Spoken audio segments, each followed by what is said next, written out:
Right ఇక parliament ఎలక్షన్ల రాజకీయం షురువైనట్టేనబ్బా. లీడర్లను గుంజుడు కండువాల్ మార్చుడు ఓ దిక్కు నడుస్తుంటే కారు కాంగ్రెస్ కీసులట ఇంకో దిక్కు. మొన్న కేసీఆర్ సార్ పొలం బాట బట్టి కాంగ్రెస్ సర్కార్ను పొరకరుచుకుంటే ఇవాళ సీఎం సారు ఆర్పార్ జోపిడ్చి పెట్టిండు. కరువు, కరెంటు, పంట నష్టం, వడ్లకు బోనస్, కాళేశ్వరం ఓ ఇట్లా బొచ్చడు మాట్లాడినరు.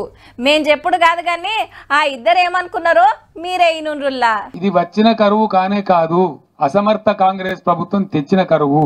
కాంగ్రెస్ ఎప్పుడు అధికారంలోకి వచ్చింది? డిసెంబర్ 7 తారీఖు నాడు వచ్చింది. చలికాలంలో వచ్చి ఇప్పుడు ఎండాకాలంలోకి అడుగు పెడుతున్నాం. మేము వచ్చింది ఎప్పుడు, వానలు రాకపోయేప్పుడు, కరువు మేమెప్పుడు తెస్తుంది?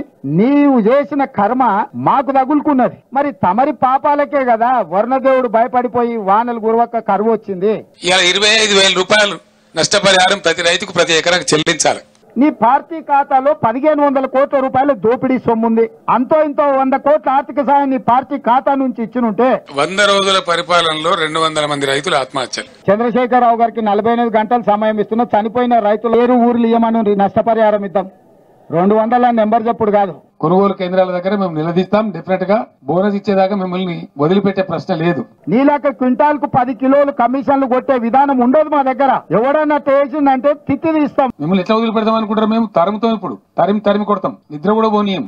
ఎన్నికలు లేకపోతే నువ్వు బయటకు వస్తుంటువా చంద్రశేఖరరావు? ఎన్నికలనే పొగబెట్టినాం కాబట్టి ఎలక బయటకు వచ్చిందని ప్రజలు అంటున్నారు. ఆ వచ్చే పంటకు 500 బోనస్ కట్టి తీరాల ఎట్టి పరిస్థితులలో మిమ్మల్ని వేటాడతాం. ఇప్పుడు పూర్తిగా పరిపాలన కేంద్ర ఎన్నికల సంఘం చేతిలోకి వెళ్లిపోయింది. కాంగ్రెస్ పార్టీ ప్రభుత్వం చేతిలో అధికారం లేదు. వాళ్లతో పాటు కేంద్ర ఎన్నికల సంఘాన్ని కూడా మేము డిమాండ్ చేస్తున్నాం. రైతులకు న్యాయం చేయండి అని కోరుతున్నాం. మేము కూడా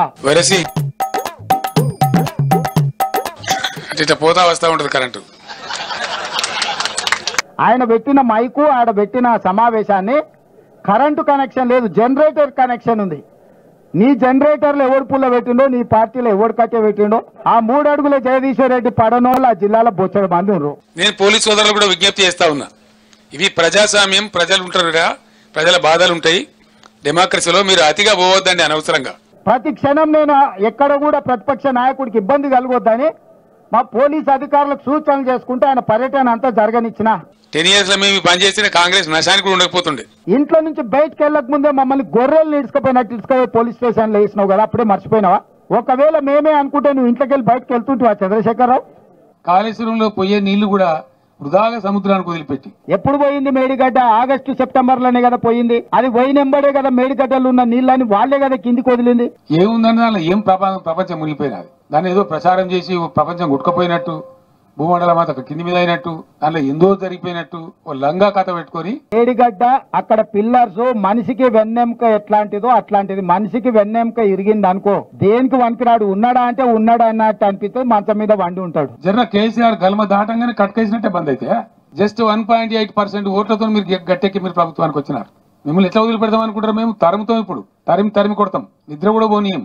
చంద్రశేఖర్ అనేటి వాడు తెలంగాణ రాష్ట్రంలో రద్దయిపోయిన 1000 రూపాయల నోటు లాంటి వాడు. ఎవడైనా జేబులో పెట్టుకుంటే జైలు కోతాడు. 1000 రూపాయల నోటు. ఇవాళ టీఆర్ఎస్ కూడా గట్లాంటిదే సెల్. మరి ఇలా ఏడ వండుకున్నారు? తలకాయ ఎక్కడ పెట్టుకున్నారు? ఏం చేస్తున్నారు?